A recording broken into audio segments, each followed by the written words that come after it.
नमस्ते दोस्तों, आपकी एकेडमी में आप सभी का स्वागत है। आशा करते हैं आप सभी स्वस्थ होंगे और अपनी तैयारी में आप सभी लग गए होंगे। जैसा कि आप सभी को इस थंबनेल में दिख रहा है, इस समय हम फ्री पीवाईक्यू सीरीज लेकर के आए हैं, जिसमें पूरे 3600 प्रश्नों की श्रृंखला है। इस सीरीज के अंतर्गत हम इसके पहले यूनिट 1 और यूनिट 4 भाषा विज्ञान और वैचारिक पृष्ठभूमि के ऊपर हम सारे पीवाईक्यू को कर चुके हैं। उसके साथ साथ यूनिट 7 और यूनिट 9 यानी हिंदी निबंध और हिंदी कहानी के ऊपर हम विस्तृत कंटेंट के साथ साथ पीवाईक्यू एमसीक्यू महत्वपूर्ण तथ्य दे चुके हैं। आज से हम यूनिट 3 काव्यशास्त्र, जिसमें भारतीय काव्यशास्त्र और पाश्चात्य दोनों काव्यशास्त्र है, उसके ऊपर हम पीवाईक्यू सीरीज करेंगे। इनके पीवाईक्यू हम 2006 से लेकर के 2024 तक के जितने भी पीवाईक्यू हैं हम बारी बारी से देखेंगे। तो अब तक अगर आप पिछले सारे पीवाईक्यू को नहीं देखे हैं तो आप जाइए यूट्यूब चैनल पर, इसी चैनल के प्लेलिस्ट पे जाइए। प्लेलिस्ट बाकायदा बना हुआ है, व्यवस्थित प्लेलिस्ट बना हुआ है, आप देख सकते हैं। और उस वीडियो के कमेंट के माध्यम से आप मुझे बता सकते हैं कि आपके वीडियो कितनी पसंद आई और इससे आपका कितना लाभ हो रहा है या कितने लाभ होने की संभावनाएं हैं। तो बिना देर किए हम चलते हैं आज के इस यूनिट 3 काव्यशास्त्र के प्रश्नों की तरफ। तो आप देखिए, आपके सामने जो सबसे पहला प्रश्न है वो यूजीसी नेट हिंदी जून 2010 में यह प्रश्न पूछा गया था। मैं पहले ही बता दे रहा हूँ, मैं जो भी प्रश्न लेके आता हूँ उसमें ये नहीं होता, कोई इफ बट आप नहीं कर सकते। एविडेंस के साथ मैं प्रश्न लेकर के आता हूँ। आप नीचे देखिए, कॉर्नर में लिखा रहता है वो प्रश्न बाकायदा कि किस ईयर से पूछा गया है, किस बैच से पूछा गया है। और यहाँ तक कि अगर शिफ्टिंग वाइज होता है तो मैं शिफ्ट भी लिख के देता हूँ कि फर्स्ट शिफ्ट या फिर सेकेंड शिफ्ट में ये प्रश्न पूछा गया था। अब डेट लिखना इतना, मतलब अब डेट भी लिखा जा सकता है कि किस डेट को एग्ज़ाम हुआ था, लेकिन खैर ऐसे लिखने की ज़रूरत नहीं है, क्योंकि जो पहले एग्ज़ाम होते थे वो एक ही दिन में हो जाते थे जब ऑफलाइन होते थे। और चूंकि काव्यशास्त्र के प्रश्न इसलिए बहुत ज़्यादा इकट्ठा मिल जाते हैं क्योंकि काव्यशास्त्र जब से यूजीसी नेट का पेपर हो रहा है काव्यशास्त्र के प्रश्न पूछे जा रहे हैं, इसके सिलेबस में कोई बदलाव नहीं हुआ है। बाकी यूनिट 5, 6, 7, 8, 9, 10 ये जो टेक्स्ट के यूनिट हैं, इसमें काफ़ी बदलाव हमें समय समय पर देखने को मिला है। तो ठीक है, आपके सामने ये पहला प्रश्न है। और एक बात और मैं बता देता हूँ, आप जब भी पीवाईक्यू सीरीज़ को मेरे साथ करिए तो अपने सामने एक नोटबुक लेके बैठिए, कॉपी। जितने भी मैं प्रश्न करवाता हूँ उन प्रश्नों के उत्तर आप क्या दे रहे हैं और आपके कितने प्रश्न सही हो रहे हैं या गलत हो रहे हैं, आप एक जगह नोट करिए और लास्ट में आप खुद से खुद का एनालिसिस कर लीजिए कि आप कितने पानी में हो। पानी इन द सेंस आपका कितना स्कोर बन रहा है। इससे आप जब स्वयं से स्वयं का मूल्यांकन करोगे ना, उससे बहुत लाभ आपका स्वयं का होगा। पहला प्रश्न है, देखिए कि भरत मुनि के रस सूत्र में निम्नलिखित में से किसका उल्लेख नहीं है। आपके सामने 4 ऑप्शन है। ऑप्शन ए अस्थाई भाव, ऑप्शन बी विभाव, ऑप्शन सी अनुभाव, ऑप्शन डी व्यभिचारी भाव। इस अगर आप नोटबुक नहीं रखना चाहते तो इस वीडियो के कमेंट बॉक्स का भी आप यूज कर सकते हैं। कमेंट बॉक्स इसीलिए होता है, आप उसमें चैटिंग के माध्यम से आंसर देते रहिए। इस प्रश्न का सही उत्तर है अस्थाई भाव। और यहाँ एनालिसिस में मैं लेके आता हूँ जिस प्रश्न में लाने लायक रहता है। इसमें देखिए, आचार्य भरत मुनि ने अपने ग्रंथ नाट्यशास्त्र में जो रस सूत्र दिया है उसकी व्याख्या में भरत मुनि ने विभावानुभाव व्यभिचारी संयोगात रस निष्पत्ति, इसमें अस्थाई भाव का उल्लेख कहीं भी नहीं है। आप देख लीजिए, अब प्रश्न भी वही पूछ रहा है कि भरत मुनि के अनुसार निम्नलिखित में से किसका उल्लेख नहीं हुआ है, तो अस्थाई भाव। अब यहाँ से एक बात और पता चल गया कि विभाव, अनुभाव और व्यभिचारी भाव का उल्लेख उनके रस सूत्र में देखने को मिलता है। आप यहाँ देख सकते हैं, विभावानुभाव व्यभिचारी संयोगात रस निष्पत्ति, यानी इन सभी के योग से रस की निष्पत्ति होती है। तो आपको ये प्रश्न समझ आ गया होगा। और इसके बाद का प्रश्न देखिए, ये भी 2010 में पूछा गया था, जून में। दूसरा प्रश्न है कि साधारीकरण संकल्पना के उद्गाता यानी उद्भावक कौन है। ए कुंतक, बी वामन, सी भट्टनायक और डी अभिनव गुप्त। तो आपको पता है साधारीकरण जो है इसकी संकल्पना के उद्भावक जो आचार्य हैं वो हैं भट्टनायक। भट्टनायक से संबंधित ये आप और क्या क्या जानते हैं आप रिकॉल कर पा रहे होंगे, और रिकॉल अगर कर ले रहे हैं तो आप समझिए आपकी तैयारी बेहतर चल रही है। अगले प्रश्न को हम देखते हैं। अगला प्रश्न है, प्रश्न संख्या 3, शब्द की द्व्यर्थी योजना से कौन सा अलंकार होता है? द्व्यर्थी यानी द्विअर्थी। ए अनुप्रास, बी वक्रोक्ति, सी श्लेष, डी उत्प्रेक्षा। तो द्व्यर्थी की बात वक्रोक्ति में होती है, आपको पता है। वक्रोक्ति एक संप्रदाय भी है। वक्रोक्ति संप्रदाय के उद्भावक जो आचार्य हैं वह आचार्य हैं कुंतक जी हैं।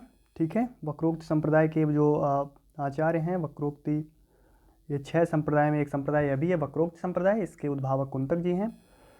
अगला प्रश्न हम देखते हैं। अगला प्रश्न है प्रश्न संख्या 4, आचार्यों और उनके सिद्धांतों के साथ सुमेलित कीजिए। ये 4 आचार्य दे रखे हैं और इनके जो सिद्धांत हैं उनको सुमेलित करना है। भट्ट लोलट, शंकुक, भट्टनायक, अभिनवगुप्त।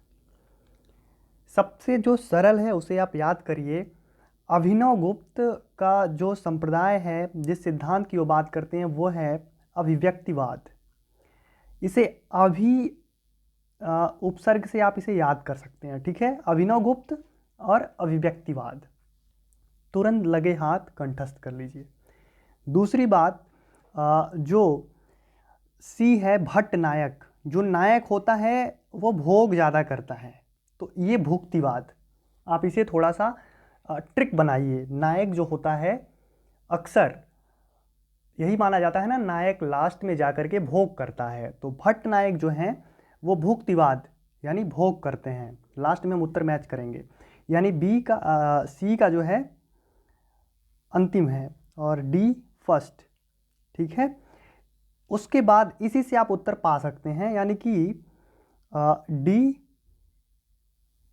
फर्स्ट देख लीजिए और सी सी में 5, 5वां नंबर। आप इसी से उत्तर पा सकते हैं, देख लीजिए। उसके बाद ए भट्ट लोलट जो हैं, भट्ट लोलट उत्पत्तिवाद की बात करते हैं, नहीं अनुमितिवाद, आप देख लीजिए। चौथा है शंकुक जो बात करते हैं वो है बी का चौथा। नहीं, इसमें थोड़ा सा यहाँ पे गलत हो गया है ना, हाँ सॉरी। उसके बाद देखिए ए 2 भट्ट लोलट जो है वो उत्पत्तिवाद और शंकुक अनुमितिवाद। ठीक है, इसमें अस्तित्ववाद का भारतीय या फिर पश्चात काव्य शास्त्र में इस अस्तित्ववाद के ऊपर किसी आचार्यों ने कुछ भी नहीं कहा है। ठीक है, आप इसमें उत्तर भी देख सकते हैं। भट्ट लोलट उत्पत्तिवाद जो कि मीमांसा दर्शन, शंकुक अनुमितिवाद न्याय दर्शन से ये प्रभावित हैं। भट्टनायक जो हैं वो भुक्तिवाद, सांख्य दर्शन, अभिनवगुप्त अभिव्यक्तिवाद और यह शैव दर्शन से। उसके बाद सात्र नाम के जो एक आचार्य हैं वो उनका अस्तित्ववाद है। सॉरी, मैंने अस्तित्ववाद के बारे में बोला था कि कोई बात नहीं हुई है, लेकिन सात्र हालांकि वो काव्यशास्त्र से इनका बहुत ज़्यादा कुछ ऐसा रिलेशन नहीं है जो जितना हमारे सिलेबस में लगा हुआ है, तो हमें बहुत ज़्यादा देखने की ज़रूरत नहीं है। अगले प्रश्न को हम देखते हैं। अगला प्रश्न है प्रश्न संख्या 5, निम्नलिखित ग्रंथकार और उनके ग्रंथों का सुमेलन कीजिए। एलियट, वर्ड्सवर्थ, लोगिनुस और अरस्तु। एलियट, वर्ड्सवर्थ और लोगिनुस और अरस्तु। पेरिप्सूस, पेरिपोएटिकिस, लिरिकल बैलेट्स, रिपब्लिक और दी वेस्टलैंड। इसमें से सही उत्तर क्या है आप देख सकते हैं। यहाँ पर मैं डायरेक्ट सीधे करा देता हूँ। दी वेस्टलैंड, इलियट, लिरिकल बैलेट्स आपको पता है वर्ड्सवर्थ और कॉलरिज ने मिल करके एक संयुक्त रचना लिखा था। संयुक्त रचना क्या वह लिरिकल बैलेट्स ही है? आप कमेंट बॉक्स में इसका उत्तर दीजिए। और लिरिकल बैलेट्स नहीं है तो कौन है? मैं ये देखना चाहता हूँ कि कितने लोग इन दोनों के असमंजस में पड़े हुए हैं। पेरिप्सूस, लोगिनुस और पेरिपोएटिकिस अरस्तु की रचना है, वहीं रिपब्लिक प्लेटो की रचना है। ठीक है, अगले प्रश्न को हम देखते हैं। प्रश्न संख्या 6, यह स्थापना और तर्क का कथन है। प्रश्न है असर्शन और रीजन का। इसमें जो असर्शन में दे रखा है, भरत मुनि ने अद्भुत को दिव्य तथा आनंदज बताया है। तर्क में है उनकी दृष्टि अलंकारों तक गई थी। अब असर्शन रीजन में आपको ये बताना है क्या दोनों सही हैं या दोनों गलत हैं या फिर एक सही है या एक गलत है। इसके उत्तर को देखिए। ऑप्शन ए सही है लेकिन आर गलत है, यानी भरत मुनि ने अद्भुत को दिव्य तथा आनंदज बताया है, लेकिन उनकी दृष्टि में अलंकारों तक गई थी। ठीक है, ऑप्शन ए। ये थोड़ा सा प्रश्न अजीब है, लेकिन इसी तरह का प्रश्न पूछा गया था इसी तरह से, तो बहुत ज़्यादा घबराने की बात नहीं है। ऐसे बहुत सारे प्रश्न आते रहते हैं और हर शिफ्ट में एक दो प्रश्न इस तरह से रहते हैं जो बहुत ही गहराई से पूछे जाते हैं। और चूँकि कुछ प्रश्न ऐसे भी लाए जाते हैं या फिर वो गलती से आ जाते हैं जिसका वाक्य नहीं सही होता है, या फिर अन्य अन्य गलतियाँ भी होती हैं, तो उस पर ज़्यादा ध्यान नहीं देना होता है, क्योंकि ऐसे प्रश्न को समझने में सबको दिक्कत होती है। अब उनकी दृष्टि अलंकारों तक गई थी, ठीक है, ये वाक्य तो ठीक है, लेकिन उनकी दृष्टि अलंकारों तक गई थी, ये तर्क में है। तो आपको पता है जो भरत मुनि हैं, भरत मुनि रस सिद्धांत के प्रवर्तक आचार्य माने जाते हैं। ठीक उसके बाद भामा आते हैं। भामा ने अलंकार की बात की है, ठीक है, तो उनकी दृष्टि अलंकार तक नहीं गई थी। ठीक है, इससे यही पता चल रहा है। अगले प्रश्न को हम देखते हैं, प्रश्न संख्या 7। इसमें देखिए, यह भी असर्शन और रीजन का ही प्रश्न है, स्थापना और तर्क का। इसमें असर्शन में कह रहा है काव्य का सत्य असाधारण होता है। तर्क में कह रहा है क्योंकि वह सामान्य सत्य से मिलता है। इसमें देखिए सीधे तौर पर जो असर्शन दे रखा है काव्य का सत्य असाधारण होता है, बिल्कुल सही है, लेकिन इसका जो रीज़न दे रखा है क्यों कि वह सामान्य सत्य से मिलता है, वो बिल्कुल गलत है, सामान्य सत्य से नहीं मिलता। और इस तर्क का कोई भी कुछ ये तर्क दिख ही नहीं रहा है। तो इसमें आप डी की तरफ जा सकते हैं, ए सत्य है लेकिन आर गलत है। आप इसमें देख लीजिए और उत्तर भी आप मैच कर सकते हैं। यहाँ पर देखिए ऑप्शन डी दे रखा है यहाँ पर। इसके अगले प्रश्न में देखिए, प्रश्न संख्या 8 है। प्रश्न संख्या 8 में देखिए, काव्य शोभा करान धर्मान लंकार प्रचक्षते किसकी उक्ति है? ये पूरा उक्ति है, काव्य शोभा कारान धर्मान लंकारान प्रचक्षते। ऑप्शन ए दंडी, भामा, रुद्रट, भरत मुनि। ये बहुत ही कॉमन पंक्ति है। आप यहाँ पर देखिए दंडी की यह पंक्ति है, यह उक्ति है पूरी, काव्य शोभा कारान धर्मान लंकारान प्रचक्षते। इस तरह से और भी जो चारों ऑप्शन में हैं, भामा, रुद्रट और भरत मुनि, इन सभी के जो बहुत ही महत्वपूर्ण उक्तियाँ हैं वो मैं लेकर के आया हूँ। देखिए, ननु शब्दार्थो काव्यम, जो नए शब्द और अर्थ होते हैं उन्हें काव्य कहते हैं। रुद्रट इस तरह की बात करते हैं। वहीं जो भरत मुनि है वो कहते हैं विभावानुभाव व्यभिचारी संयोगाद रस निष्पत्ति। क्योंकि भरत मुनि, आपको पता है भरत मुनि रस सिद्धांत के प्रवर्तक आचार्य माने जाते हैं, और रस की व्याख्या करते हुए भी वही यही परिभाषा देते हैं। उसके बाद भामा, जो कि अलंकारवादी आचार्य हैं, अलंकार संप्रदाय के प्रवर्तक भी माने जाते हैं, ये कहते हैं शब्दार्थो सहितो काव्यम, शब्द और अर्थ के संयोग से जिस चीज़ की निर्मित होती है वही काव्य है। ठीक है, तो आप यहाँ इसको देख सकते हैं, स्लाइड का आप स्क्रीनशॉट भी ले सकते हैं। अगले प्रश्न की तरफ चलते हैं। अगला प्रश्न है प्रश्न संख्या 9, निम्नलिखित आचार्यों का कालानुसार सही अनुक्रम लिखिए। तो मैं आपको बताया था एक बार कि आप इस तरह से याद कर सकते हैं भारतीय काव्यशास्त्र को, भारतीय काव्यशास्त्र के आचार्यों को, भर भाम दहुआ रुआ। ठीक है, दहुआ रुआ, यहाँ से भर यानी भरत मुनि, ठीक है, भामा, भाम से भामा, दहुआ द से दंडी, ठीक है, उद्भट आनंद वर्धन, ठीक है, रू से रुद्रट और अभिनव गुप्त। ठीक है, इस तरह से आप याद कर सकते हैं। इसमें देखिए सबसे पहले भामा आते हैं, और क्योंकि जब हम भारतीय काव्यशास्त्र पढ़ते हैं तो भारतीय काव्यशास्त्र में सबसे पहले जो आचार्य हमें देखने को मिलते हैं वो हैं भरत मुनि, उसके तुरंत बाद भामा। तो आंख बंद करके हम इस ऑप्शन की तरफ जा सकते हैं, भामा, कुंतक, रूप गोस्वामी, पंडितराज जगन्नाथ। ठीक है, और इनको आप इस तरह से याद करिए कि इनका जन्म किस शताब्दी में हुआ था, डायरेक्टली आपसे प्रश्न पूछा जा सकता है, और बन रहे हैं अब तो ऐसे प्रश्न। देखिए, भरत मुनि का जन्म 6वीं शताब्दी है, काव्य अलंकार इनकी रचना है। कुंतक 11वीं-10वीं शताब्दी के हैं और वक्रोक्त जीवितम इनकी रचना है। रूप गोस्वामी 15वीं-16वीं शताब्दी के आचार्य माने जाते हैं, इनकी रचना जो है वह है उज्ज्वल नीलमणि। वहीं पंडितराज जगन्नाथ जो हैं उनका जन्म 17वीं शताब्दी माना जाता है, और रस गंगाधर इनकी बहुत ही प्रसिद्ध रचना है। अगले प्रश्न को हम देखते हैं। अगला प्रश्न है प्रश्न संख्या 10, निम्नलिखित उक्तियों को उनके ग्रंथकारों के साथ सुमेलित कीजिए। ए बी सी डी, और दूसरी तरफ उनके जो ग्रंथकार हैं उनका नाम दे रखा है। तो आप देखिए, सौंदर्यम लंकार वाक्यम रसात्मकम काव्यम वागार्थ व्यूह संपृक्तौ वागार्थ प्रतिपत्तते रमणीयार्थ प्रतिपादक शब्दम काव्यम। यह है रमणीयार्थ प्रतिपादक आचार्य जगन्नाथ का, ठीक है। उसके बाद वाक्यम रसात्मकम काव्यम आचार्य विश्वनाथ, यानी B1 आप देखिए ऑप्शन इसी में है, इसलिए ए सही होगा। A2 सौंदर्यम लंकार वामन।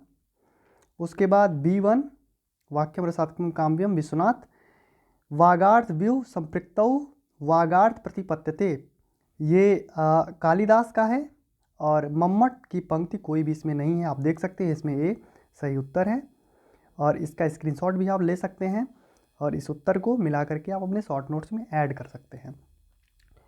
अगले प्रश्न की तरफ चलते हैं। प्रश्न संख्या 11, निम्नलिखित ग्रंथों को उनके आचार्यों के साथ सुमेलित कीजिए। ध्वन्यालोक, काव्य अलंकार, काव्य प्रकाश, काव्य अनुशासन। दूसरी तरफ है मम्मट, हेमचंद, आनंदवर्धन, विश्वनाथ, भामा। तो मैं बोला था अभी थोड़ी देर पहले कि जो भामा है, भामा का आप देखिए कि कैसे कैसे प्रश्न बराबर लगातार रिपीट हो रहे हैं। भामा से संबंधित लगभग 4-5 प्रश्न आ गए, और एक एक ऑप्शन से आपके पूरे प्रश्न बन जा रहे हैं उस समय तक। लेकिन आप देखते ये भी जाइए कि कैसे कैसे पैटर्न चेंज हो रहे हैं। पैटर्न चेंज हो रहा है नहीं हो रहा है, हमें उस पर ध्यान नहीं देना है।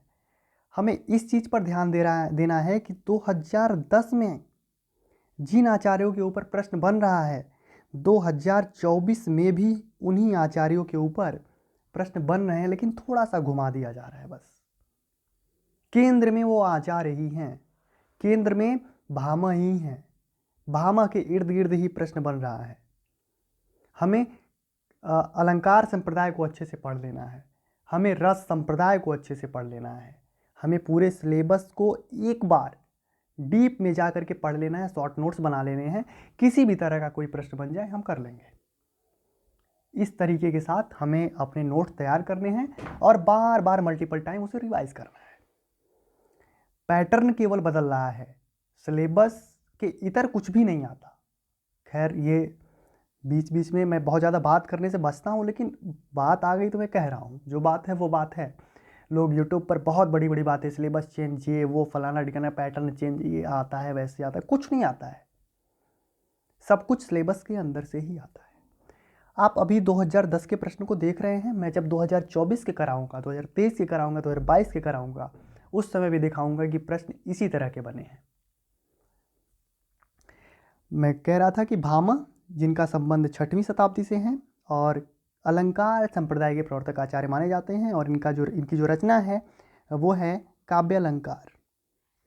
बी का 4 आप देख सकते हैं। उस समय हाँ थोड़ा सा इजी था, क्योंकि ये जिस समय का हम प्रश्न कर रहे हैं उस समय 3 पेपर हुआ करते थे।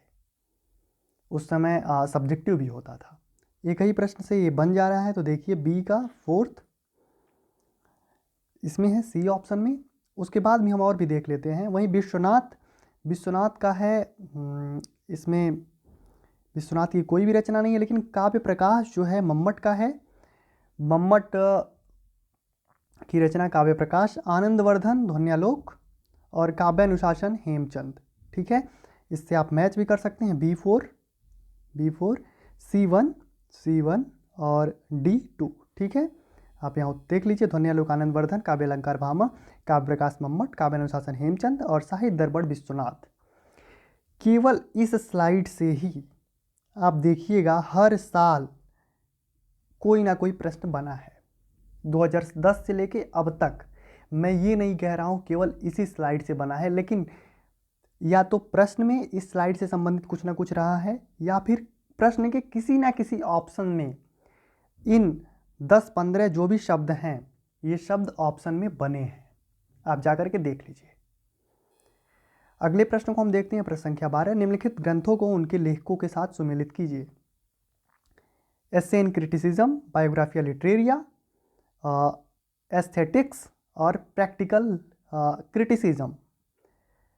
जो इसमें बायोग्राफिया लिटरेरिया है उसके लेखक हैं कॉलरिज, और बायोग्राफिया लिटरेरिया नाम की जो रचना है वही कॉलरिज और विलियम वर्ड्सवर्थ दोनों ने मिल के लिखा था ये रचना, और ये 4 संस्करण में प्रकाशित हुआ था। तो नहीं, इसमें जो बायोग्राफिया लिटरेरिया है उसे वर्ड्सवर्थ और कॉलरिज ने नहीं मिल के लिखा था, माफ़ कीजिएगा, वो है लिरिकल बैलेट्स। ठीक है, बायोग्राफिया लिटरेरिया के कॉलरिज की अपनी मौलिक रचना है और इन्होंने अकेले लिखा था। माफ़ी चाहूँगा, मैं बार बार कह रहा हूँ, लिरिकल बैलेट्स नाम की जो रचना है उसे कॉलरिज और वर्ड्सवर्थ ने मिल के लिखा था, और ये 4 संस्करण में प्रकाशित हुआ था। 1798, 1800, 1802 और फिर 1814 या 16 के आसपास, ये चारों संस्करण की ही क्रम है। तो इसमें ये देख लीजिए B1 केवल एक में है, ऑप्शन सी की तरफ आप जा सकते हैं।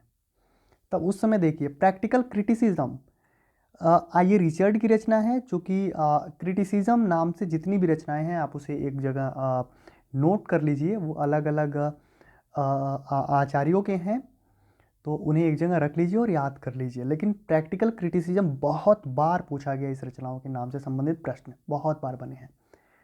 तो प्रैक्टिकल क्रिटिसिज्म आप देख सकते हैं D3, आप यहाँ देख लीजिए इसमें है। उसके बाद ये है बायोग्राफिया लिटरेरिया। बायोग्राफिया लिटरेरिया आप देख सकते हैं, सॉरी, एस्से इन क्रिटिसिज्म, आप देखिए essay in criticism Matthew Arnold. उसके बाद एस्थेटिक्स क्रोचे। ठीक है, आप यहाँ देखिए essay in criticism Matthew Arnold, Biographia Literaria Coleridge, aesthetics Croce, practical criticism ये रिचर्ड, और the secret would T.S. Elliott की है, यहाँ पर देखिए। ठीक है, इसको आप स्क्रीनशॉट लेके आप अपने शॉर्ट नोट्स में ऐड कर सकते हैं। अगले प्रश्न को हम देखते हैं। अगला प्रश्न है, लक्षण ग्रंथ का कार्य है नायिका भेद, काव्यांग विवेचन और रस निष्पत्ति या फिर गुण दोष। तो जो काव्यांग विवेचन है वो है लक्षण ग्रंथ का अर्थ जो है वो क्या है, काव्यांग विवेचन, यानी काव्य के अंगों की विवेचना करना। अब काव्य के अंग कौन कौन से हैं, ठीक है, आप इसे जाकर के एक बार देख लीजिएगा, तो यहाँ से बहुत सारे कॉन्सेप्ट आपके क्लियर हो जाएंगे। अगले प्रश्न को हम देखते हैं, प्रश्न संख्या 13, अनुमितिवाद के प्रतिष्ठाता कौन है। अब हम 2011 के प्रश्नों को कर रहे हैं। थोड़ी देर पहले हम जब 10 के प्रश्नों को कर रहे थे तो एक जगह ये सारे ऑप्शन में आए थे, वहाँ पर मैं बताया था, ऑप्शन ए देख लीजिए, भरत मुनि, आनंदवर्धन शंकुक और अभिनवगुप्त। तो शंकुक जो हैं, आचार्य शंकुक, वो अनुमितिवाद के प्रतिष्ठाता आचार्य माने जाते हैं। अगले प्रश्न में प्रश्न संख्या 14, काव्य अलंकार के रचयिता हैं, निश्चित तौर पर भामा है, इस पर ध्यान देने की कोई ज़रूरत बिल्कुल नहीं है। अब भामा से संबंधित आप इतना देखिए, भामा की रचना जो है वो है काव्य अलंकार, इनका समय है 6वीं शताब्दी, अलंकार संप्रदाय के प्रवर्तक आचार्य माने जाते हैं। उसके साथ साथ इनके संबंध में एक बात और है, शब्दार्थौ सहितौ काव्यम,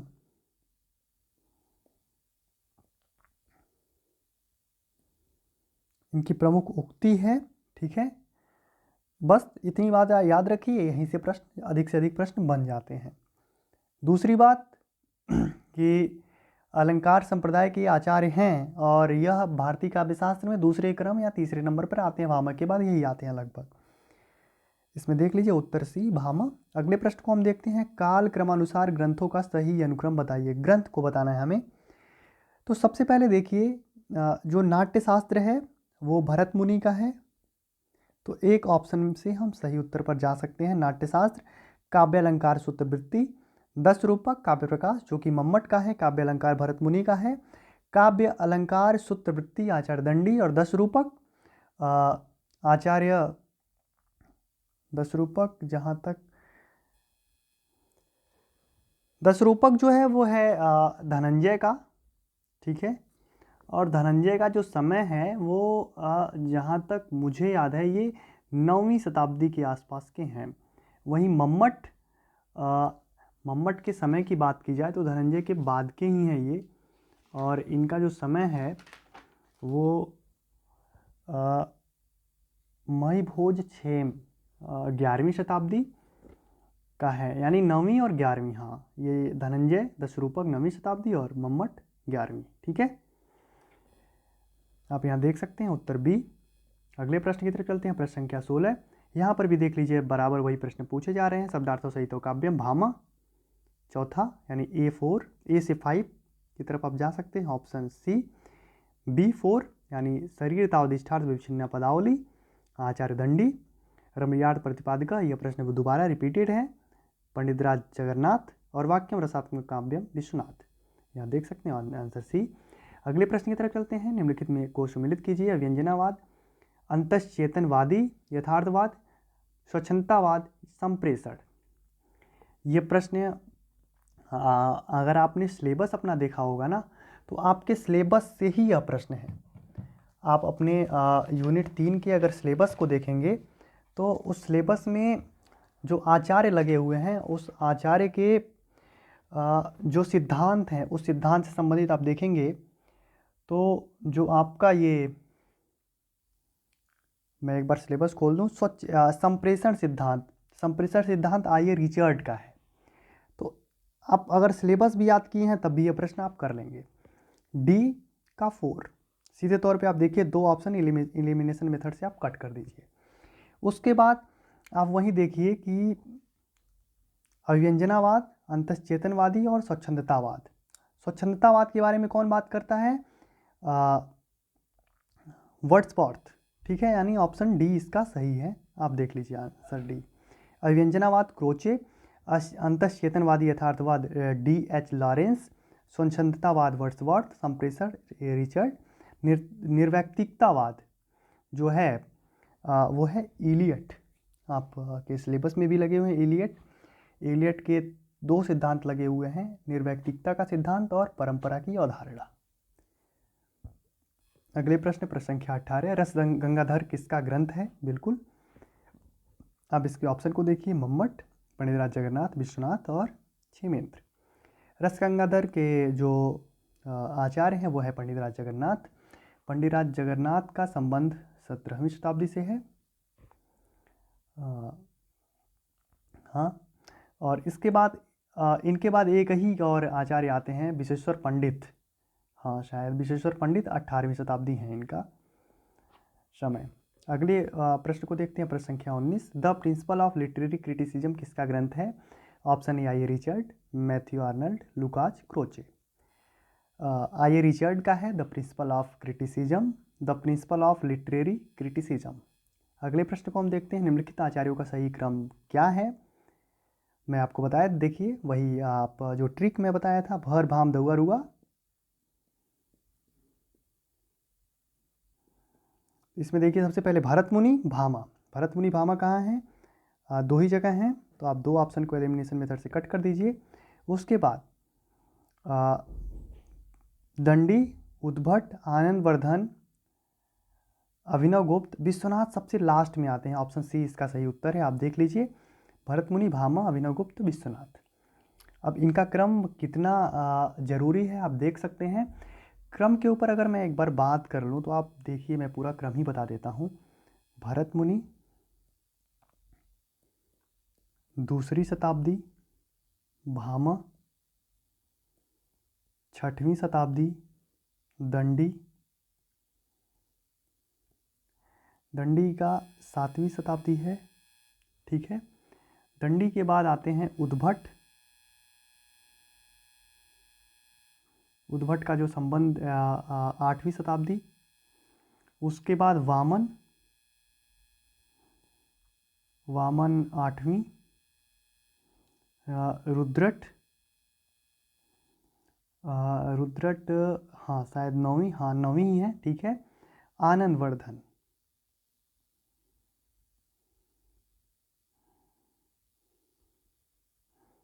9वीं शताब्दी। ये जो मैं ट्रिक बताया हूँ ना, भर भाम दौआ रुआ, यही यहाँ से ये सारे लोग याद हो जाएंगे आपको। उसके बाद आते हैं राजशेखर, भट्टतौत, अभिनव गुप्त, कुंतक, धनंजय। फिर उसके बाद महिभोज क्षेम यानी महीम भट्ट, भोजराज, क्षेमेंद्र मम्मट। उसके बाद हेमचंद, रुयक, वेदव्यास, रामचंद्र, गुरचंद्र। फिर आते हैं शारदा तनय जयदेव, 13वीं शताब्दी। विद्याधर, विद्यानाथ, भानुदत्त, विश्वनाथ, 14वीं शताब्दी। रूप गोस्वामी, अप्पय दीक्षित, 16वीं शताब्दी। पंडित राज जगन्नाथ, 17वीं शताब्दी। और लास्ट में विश्वेश्वर पंडित, 18वीं शताब्दी। अगले प्रश्न को देखिए, प्रश्न संख्या 21। लेखकों को सुमेलित करना है। The communist manifesto, the use of poetry and use of criticism. सी है illusion and reality, a poetic image, Caudwell, Matthew Arnold, Karl Marx, T S. Eliot और सी.डे. लेविस। ठीक है, इसमें देखिए आप यहाँ है कार्ल मार्क्स मैनिफेस्टो के हैं। उसके बाद of criticism, T S. Eliot, illusion and literary reality Caudwell, the poetic image, C Day. Lewis, culture and anarchy, Matthew Arnold. अगले प्रश्न को देखते हैं, प्रश्न संख्या 22। रस गंगाधर के रचयिता हैं आचार्य जगन्नाथ। ये अभी 11 में पूछा गया ये प्रश्न, 12 में आपके सामने है और 10 में भी पूछा गया था, यानी प्रत्येक साल ये प्रश्न रिपीटेड है, सीधा कॉपी पेस्ट वाला प्रश्न है ये। अगले प्रश्न को देखिए, भरत मुनि के अनुसार काव्य में कुल कितने गुण होते हैं। यह प्रश्न 2012 में पूछा गया था और सेम यही प्रश्न 2024 में रिपीटेड है। 24 के अगस्त में यह प्रश्न पूछा गया था कि भरत मुनि के अनुसार काव्य में कुल कितने गुण होते हैं। तो भरत मुनि के अनुसार काव्य में कुल 10 गुण होते हैं, आप यहाँ देख सकते हैं। भरत मुनि 10 और गुणों की संख्या दोनों बराबर बताते हैं, 10-10 ही। अगले में देखिए प्रश्न संख्या 24। समालोचनादर्श के शीर्षक से एस्से ऑन क्रिटिसिज्म का अनुवाद किसने किया। आचार्य रामचंद्र शुक्ल, डॉक्टर नगीन जगन्नाथ या फिर रमेश कुंतल मेघ। तो पंडित राज जगन्नाथ से संबंधित लगभग या तो ये ऑप्शन में रहते हैं या फिर इनसे संबंधित प्रश्न पूछा जाता है, पता नहीं इनके अंदर ऐसा क्या है, लेकिन ये लगातार कुछ ऐसे बहुत ही कम शिफ्ट हुए होंगे जिसमें इनसे प्रश्न ना पूछा गया हो। अगर चूँकि मैं जब प्रश्न बना रहा हूँ ना, तो मैं देख रहा हूँ इन सभी चीज़ों को कि कहाँ से प्रश्न बहुत ज़्यादा पूछे जा रहे हैं। मैंने 2006 से लेकर के 2024 तक के एक एक प्रश्न को पढ़ करके प्रश्न बनाया, टाइप किया हूँ, तो मैं अनुभव करके बहुत कुछ बता रहा हूँ, ऐसे हवा में नहीं। अगले प्रश्न को देखिए, प्रश्न संख्या 25। भारतीय काव्यशास्त्र के प्रमुख काव्यशास्त्रियों का सही क्रम है। यहाँ पे देखिए सबसे पहले भरत मुनि है, निश्चित तौर पे यही प्रश्न सही होगा। तो आंसर बी, भरत मुनि, आनंदवर्धन, विश्वनाथ। 25 प्रश्न आज हम कर लिए। इसके बाद प्रश्न संख्या 26 से लेकर के प्रश्न संख्या 50 तक करेंगे। 25 प्रश्नों की वीडियो आएगी, लगभग 300 प्रश्न हैं इसमें काव्यशास्त्र में। अब जितनी भी वीडियो आएंगी मैं कुछ कह नहीं सकता कि कितनी वीडियो में ख़त्म होगा। मैं कोशिश करूँगा 50-50 प्रश्न लाने की, लेकिन मैं चाह रहा हूँ कि यूनिट 3 के साथ साथ किसी और यूनिट को साथ में लेकर के आऊँ PYQ। तो किस यूनिट का आप यूनिट 3 के साथ करना चाहते हैं, कमेंट बॉक्स के माध्यम से आप मुझे बता सकते हैं। दूसरी बात, अगर आपको PDF चाहिए तो आप दिए गए डिस्क्रिप्शन में टेलीग्राम व्हाट्सएप चैनल को ज्वाइन कर सकते हैं। तीसरी बात, इस सीरीज से आपको कितना लाभ हो रहा है कमेंट बॉक्स के माध्यम से मुझे बताइए। ये आपकी नैतिक जिम्मेदारी है, मुझे क्या सुधार करने की आवश्यकता है यह भी बताना आपकी नैतिक जिम्मेदारी है।